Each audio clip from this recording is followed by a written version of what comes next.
Suspicions of many are confirmed by one of the players in it. The Department of Justice discussed trying to remove the president using the 25th Amendment. What's your reaction to that? Well, if that's true, it is clearly an attempted coup d'etat. Relating to what your former guest said, let's take the worst case scenario. Let's assume the President of the United States was in bed with the Russians, committed treason, committed obstruction of justice.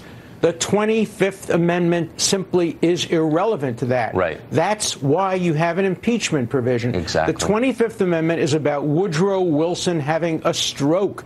It's about a president being shot and not being able to perform his office. It's not about the most fundamental disagreements. It's not about impeachable offenses. And any Justice Department official who even mentioned the 25th Amendment in the context of President Trump has committed a grievous offense against the Constitution.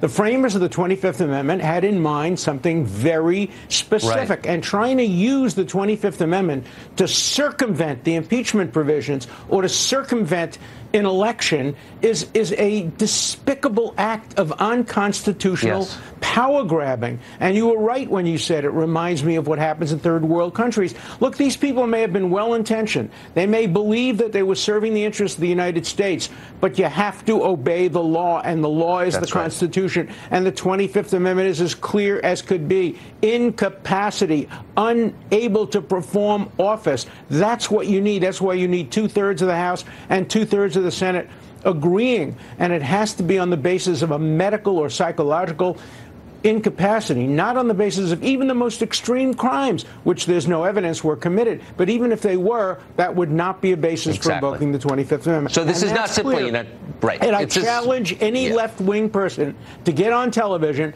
and to defend the use of the 25th Amendment. I challenge any of my colleagues who are in the Get Trump at Any Cost camp to come on television and justify the use of the 25th Amendment other than for physical or psychiatric incapacity. I bet they're doing that right now. But this is an attack on our system, I would say, not just on the president. Alan Dershowitz, thank you very much. It's an attack on our system, and it's an attack on the Constitution. Thank you. Scary.